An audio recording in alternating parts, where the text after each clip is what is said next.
Y feliz miércoles y también el reconocimiento a los médicos venezolanos. De esta manera vamos a recibir a nuestra primera invitada de la mañana de hoy. Se trata de Fanny García, secretaria de Organización Nacional del Partido Político Avanzada Progresista. Un gusto recibirla. Bienvenida. Buenos días, muchas gracias por la invitación. Realmente muy contentos y complacidos de estar aquí hoy en Globovisión, hoy Día del Médico.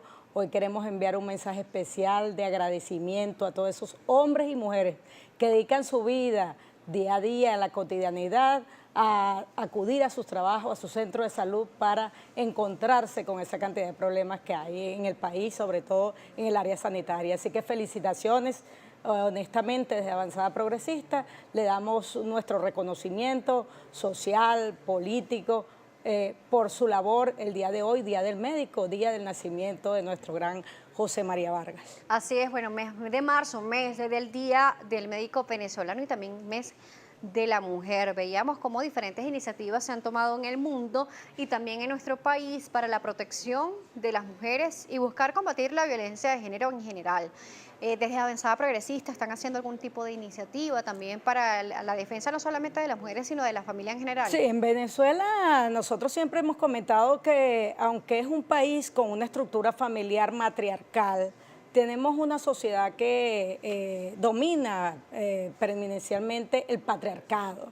Y por lo tanto, el tema que ha habido y que ha sido denunciado y que ha sido expresado en los diferentes medios por todos los movimientos feministas con respecto al machismo, con respecto al comportamiento de esa herencia cultural machista que hemos copiado y recopiado en los hogares venezolanos, tiene que tener un componente educativo, formativo, desde las aulas, un esfuerzo colectivo, institucional, que permita verdaderamente cambiar el enfoque que hay de ese Estado patriarcal, de esa institucionalidad patriarcal y darle paso un poco más a la figura femenina. ¿Cómo hacerlo? Desde su ángulo, desde de una manera su sana, expresión. sana porque hemos visto cómo en el mundo se han generado movimientos, hablamos del machismo, pero también se han generado movimientos feministas al extremo que prácticamente hasta se han acaparado incluso con el machismo. ¿Cómo hacerlo de una manera sana para que la sociedad realmente tenga un equilibrio y tenga una población de futuro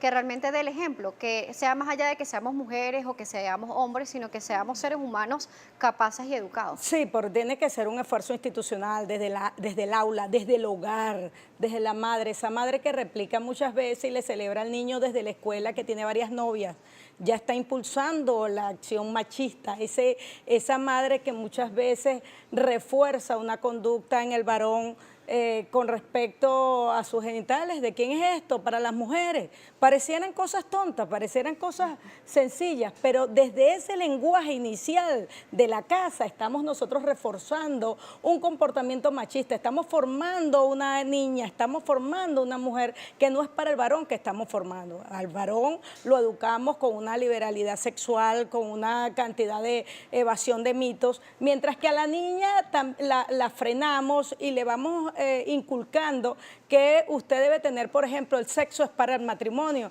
mientras que al varón le decimos que el sexo es una necesidad que tiene él que tratar de cubrir desde temprana edad. Entonces, cuando vemos la disfuncionalidad que hay en la familia venezolana, tiene que ver con esa formación que hemos dado desde el hogar, porque formamos un niño para la promiscuidad y formamos una mujer para el hogar. Estamos formando dos personas que deben estar juntas y formar familias funcionales, le estamos dando valores distintos y al encontrarse, pues, entra en crisis la familia como concepto. La familia, el hombre, la mujer con sus hijos, con valores totalmente diferentes en su formación que luego vienen a colocar familias disfuncionales a la orden de un país que no termina de encontrar su equilibrio. Por eso es tan importante el valor de la educación en la escuela, pero también el valor de la formación en el hogar. Es muy importante que la mujer venezolana no siga replicando el patrón cultural del machismo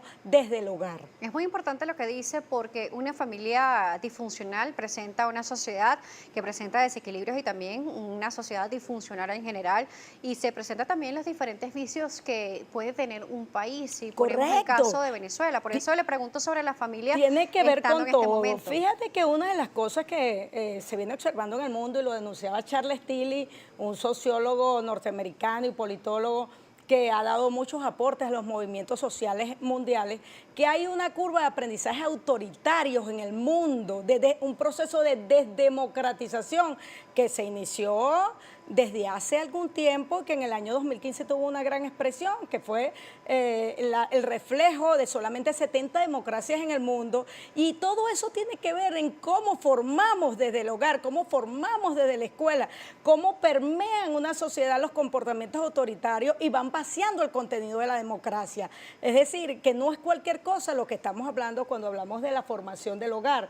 Entonces, estos movimientos desdemocratizadores, uno de los elementos que nosotros tenemos que visualizar en Venezuela es que los partidos políticos que en un momento determinado nos pusimos como objetivo combatir el totalitarismo y colocar una expresión de freno a esa desdemocratización, terminamos copiando el modelo que decimos adversar.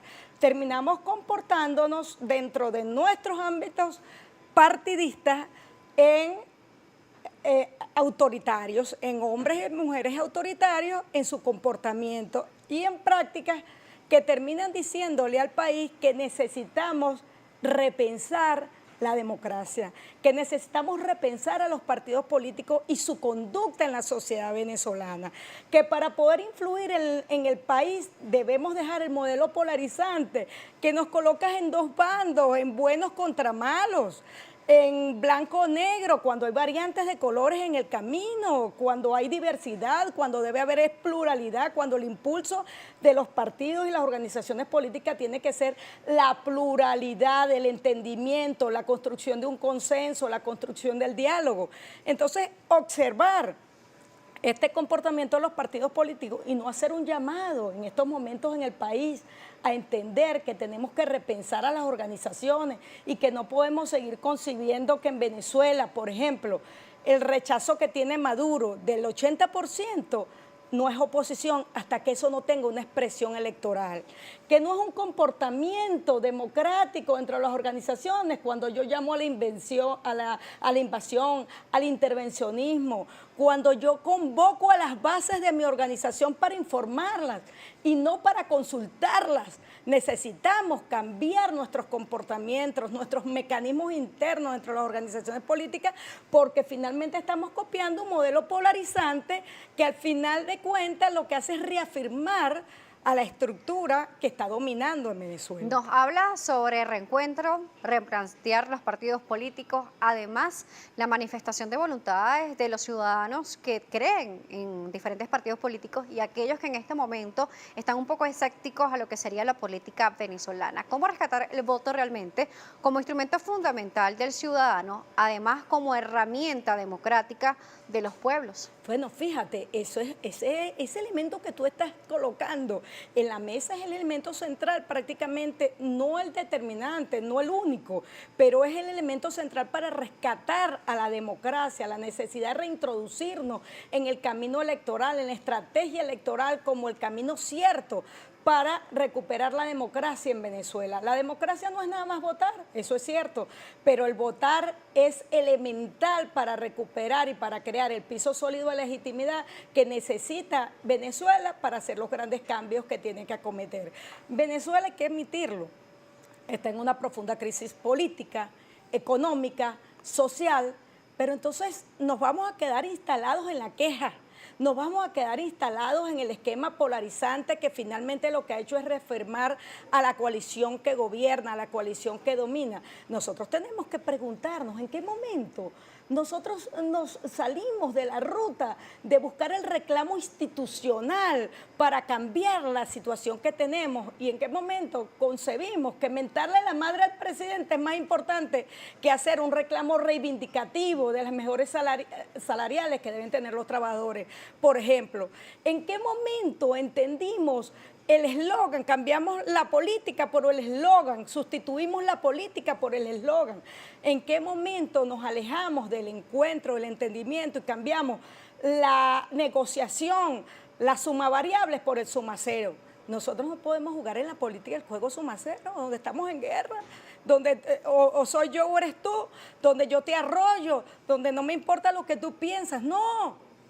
Un demócrata le tiene que importar lo que los demás piensan. Un demócrata tiene que constituir. El hecho de ser convocante, de ser líder, es un llamado. Y la obediencia tienes que concebirla como una construcción de consenso, no para imponerte sobre los demás. Entonces, estas reflexiones, pienso que es un momento interesante frente a la posibilidad de unas elecciones de gobernadores, de alcalde, del rescate del voto. Hay que hacer un balance dentro de las organizaciones partidistas para reintroducir en Venezuela el llamado y la conexión del país político con el país nacional. Para muchos la abstención fue un mecanismo de protesta, pero es una protesta real.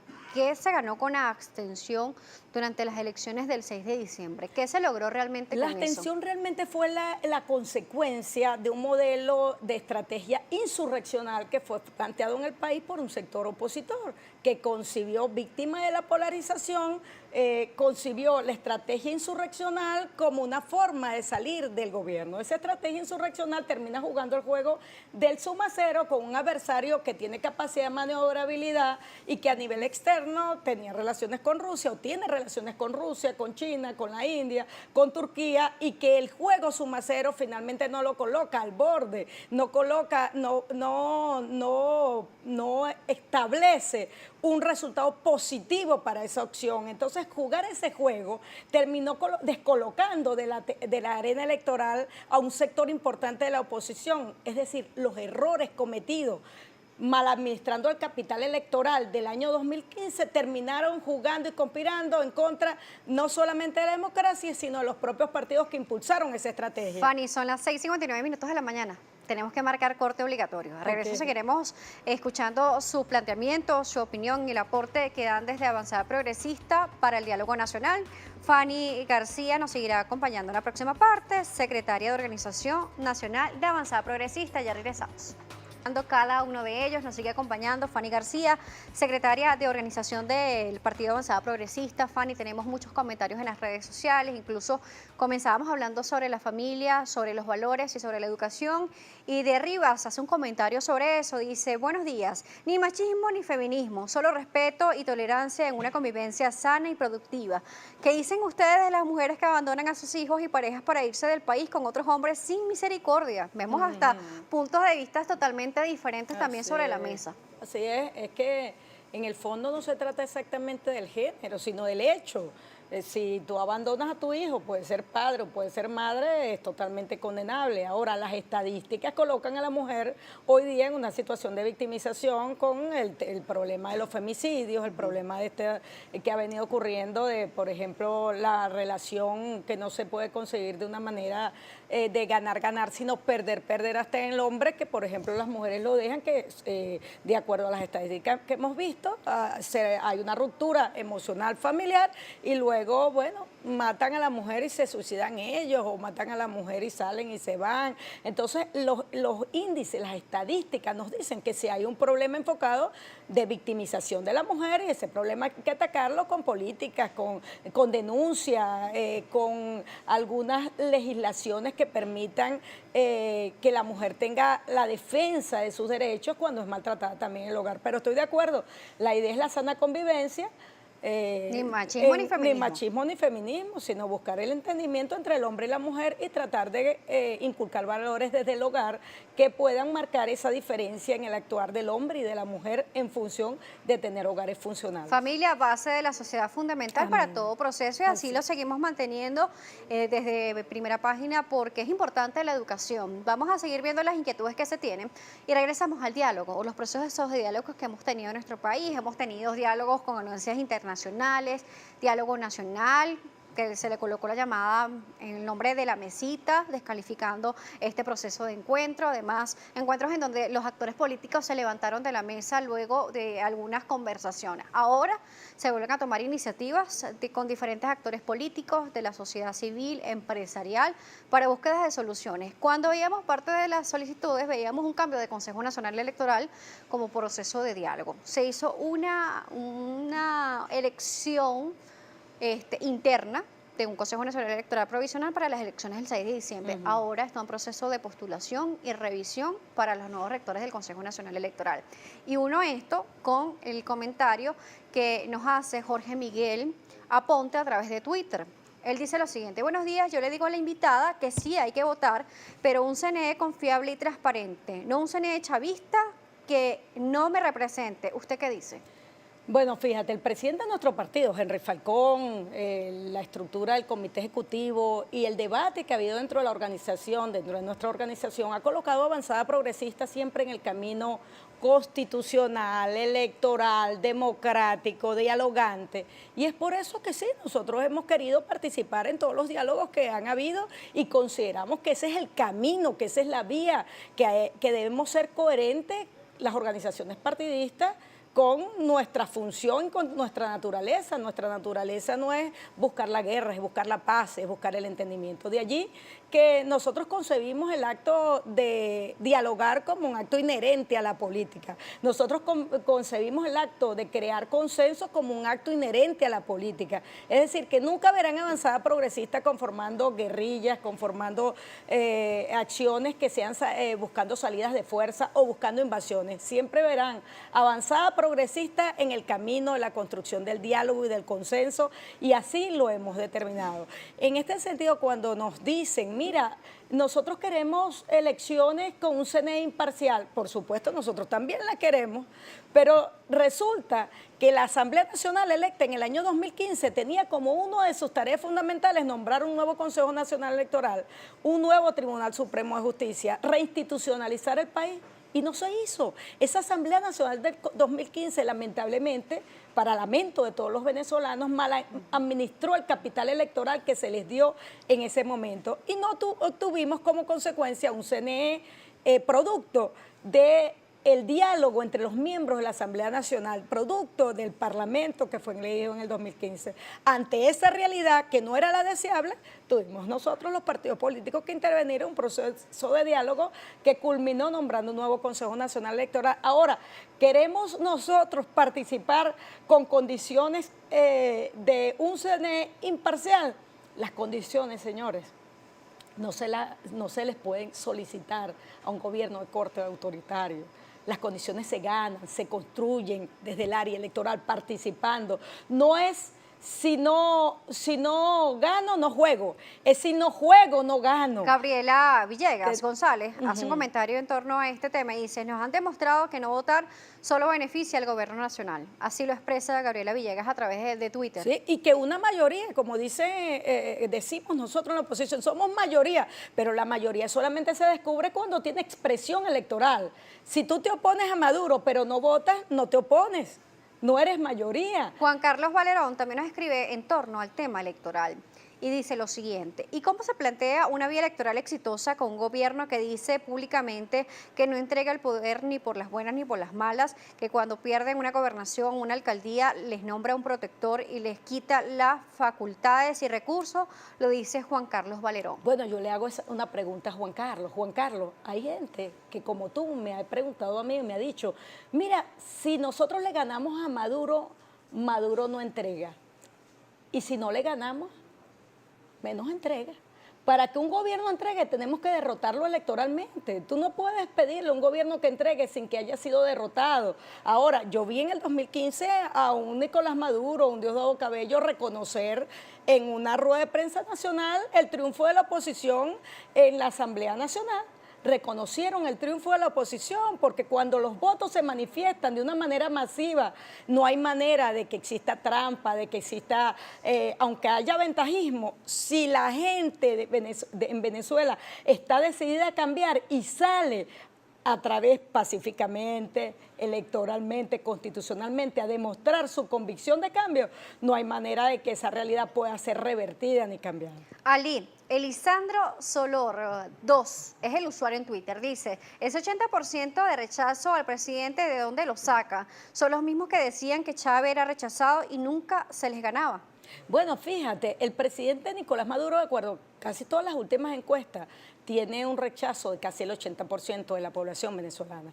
Pero ese rechazo no se traduce en triunfo electoral opositor hasta tanto ese 80% no tenga una expresión electoral. Es decir, puedes tener una cantidad importante de rechazo, pero fragmentada, dividida, y Maduro tiene un porcentaje pequeño de la población que lo apoya, pero está cohesionado alrededor de su figura. Entonces, tenemos una realidad política donde un 18% domina a un 70%. Entonces, eso es para la oposición un elemento de reflexión. Hay un rechazo que se estima en la calle cuando tú conversas con la gente, que lo han medido las encuestadoras. Y hay un rechazo, ¿por qué? Porque la gente no está viviendo bien, porque el salario no le alcanza, porque las políticas reivindicativas sociales no hay manera de plantearlas institucionalmente y que tengan una respuesta. Entonces, esa situación ha hecho que la mayoría del pueblo venezolano no esté viviendo hoy día en las mejores condiciones posibles.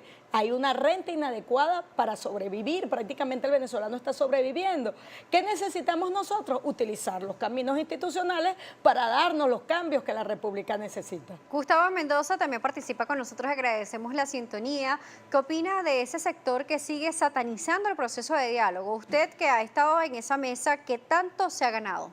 Bueno, fíjate, Venezuela termina ganando la paz en cierta forma, termina ganando que la solución la tenemos que construir nosotros los venezolanos y que las soluciones no pueden seguir imponiéndose desde modelos extranjeros, ni desde Cuba, ni desde Estados Unidos, ni desde Rusia, ni de ningún país. La solución tiene que ser motivo de encuentro para los venezolanos. Este problema que tenemos, por ejemplo, de una crisis pandémica, debe convocar a tirios y a troyanos. Una crisis pandémica no puede tener elementos de confrontación, tiene que ser asumida con elementos de entendimiento, con elementos de consenso, de diálogo. Una crisis como la que tenemos en el país, con el hambre, con el diésel, la crisis del diésel, lo que está pasando, las colas donde no se pueden trasladar los alimentos de la zona donde el productor, el pequeño y el mediano productor en Venezuela sacaba sus cosechas con transporte de diésel para llevarla al centro de la ciudad, no puede atacarse con la confrontación que hay entre los polos que nos han vendido la polarización como el elemento de la política. No, tiene que buscarse el entendimiento para resolver ese tipo de problemas, porque ¿quiénes son los que están en el medio? Los débiles, los venezolanos de a pie, el que no tiene cómo ganar en dólares, por ejemplo, el que gaste en dólares, pero que ganen bolívares. ¿Cómo hace el venezolano que está en esa situación, que tiene 2, 3 muchachos, que tiene que salir y comprar útiles, que tiene que comprar el sustento diario? Necesitamos crear una mesa de entendimiento que permita colocar, por ejemplo, el diálogo tripartito para resignificar el salario de los trabajadores, que coloque en el centro de la opinión pública la autorización al sector privado y al sector público para pagar en moneda extranjera los pagos regulares, ordenar los pagos regulares, los sueldos y salarios, por ejemplo. Ese es un elemento que debe discutirse en el país. Son las propuestas que hacen desde Avanzada Progresista, eso es parte del legajo de su propuesta. El presidente de nuestro partido, Henry Falcón, que en el 2018 salió a oponerse a Nicolás Maduro, una de las propuestas que hizo en el país fue la dolarización. Y esta propuesta, lamentablemente, hoy día se logra una dolarización de facto, de hecho, pero no una dolarización sistematizada desde las estructuras del gobierno que permitan al venezolano elevar su calidad de vida sobre el umbral de sus necesidades básicas. Nosotros queremos que se produzca alguna acción política, institucional, que permita al ciudadano, en medio de la crisis, tener mejores condiciones de vida. Y por eso es que nuestras propuestas van en ese sentido a proponer también una ley, como lo dijimos en su momento, que permita la inversión, la operatividad de los sistemas de servicio público en el país, del gas, de la electricidad, del aseo. Necesitamos invertir en esos espacios porque el venezolano no está teniendo calidad de vida. El venezolano tiene una renta inadecuada que no le permite su subsistencia, y eso hay que decirlo. Eso no es un motivo para que los partidos políticos y la dirigencia se pongan de acuerdo. No puede haber una chatura emocional. Tenemos que compenetrarnos con lo que la población está sintiendo, está viviendo en las casas, en los hogares venezolanos. Y las sanciones, por ejemplo, se han colocado como un elemento que ha profundizado el sufrimiento del pueblo de Venezuela. Las sanciones, que son producto de una mala política, una política errada, de una estrategia errada, insurreccional, terminan, al final de cuentas, apretando al que más necesidad tiene, al hombre de a pie. Entonces nosotros no podemos seguir promoviendo este tipo de política para tratar de enfrentar a un gobierno que no lo está haciendo bien. Nuestra política no puede ser de implosión social, nuestra política tiene que ser de presión social, de construir desde abajo. Yo felicito la posición que en Venezuela ha tenido la conferencia episcopal, que ha llamado a la oposición que más allá de la abstención tiene que buscar una propuesta que permita la reconstrucción del aparato político y democrático en Venezuela. Yo felicito a la posición de Fede Cámara, que ha venido llamando al entendimiento. Yo felicito a la posición que ha entendido las bases sindicales de grandes movimientos en el país, que están diciendo vamos a entendernos en una mesa para buscar que las reivindicaciones sociales se den y que no se sigan muriendo los venezolanos producto de la falta de entendimiento, de esa chatura emocional. Venezuela necesita un liderazgo emocionalmente inteligente, que entienda que tenemos que buscar el consenso y el diálogo y que tenemos que apartar las posturas particulares que no nos permiten el reencuentro comunitario, el reencuentro social, el perdón, el entendimiento. Venezuela no es eso que nos quieren imponer. Venezuela es más que eso. Venezuela es solidaridad, Venezuela es entendimiento, Venezuela es perdón, Venezuela es diálogo. Venezuela fue el centro que recibió a muchos europeos cuando venían de la Segunda Guerra Mundial. Venezuela fue el centro que los recibió. Bueno, vamos a echar mano a esos valores que están allí, que siguen reposando en nuestros hogares y en nuestra familia, para tratar de recomponer la política en Venezuela, para tratar de reencontrarnos con el otro, sin los tintes de que tú eres mi enemigo y que tú eres la persona que yo tengo que combatir hasta la muerte. No, tú eres un adversario político que piensas diferente a mí, pero yo tengo que respetarte, y la democracia indica que en ese respeto justamente es que se establecen los valores de una democracia. Yo puedo pensar diferente a ti, pero tengo que defender el derecho a que tú expreses lo que tienes que expresar. Esa es la democracia, hacia allá tenemos que ir en Venezuela. No perdamos por motivos de odio, de rabia, de resentimiento, no perdamos nuestro norte, no permitamos que las situaciones que son de tipo coyuntural nos aparten de nuestros objetivos estratégicos en Venezuela. Necesitamos recuperar a la nación, necesitamos recuperar el entendimiento entre nosotros. Queremos agradecer que nos acompañara el día de hoy. Gracias por visitarnos aquí en Primera Página. Gracias, mi amor, gracias por la invitación, gracias a Primera Página, gracias a Globovisión, y bueno, nuevamente ratifico mi felicitación a todos los médicos en su día. Un abrazo. Gracias a Fanny García, secretaria de Organización de Avanzada Progresista, el día de hoy por acompañarnos aquí en Primera Página. A propósito del Día del Médico, estaremos en compañía de una médico venezolana. Se trata de la doctora María Antonieta Nunziato, presidenta de la Sociedad Latinoamericana de Nanomedicina. Vamos a hablar sobre la variante brasileña en nuestro país, además los aportes que están haciendo los médicos venezolanos en la lucha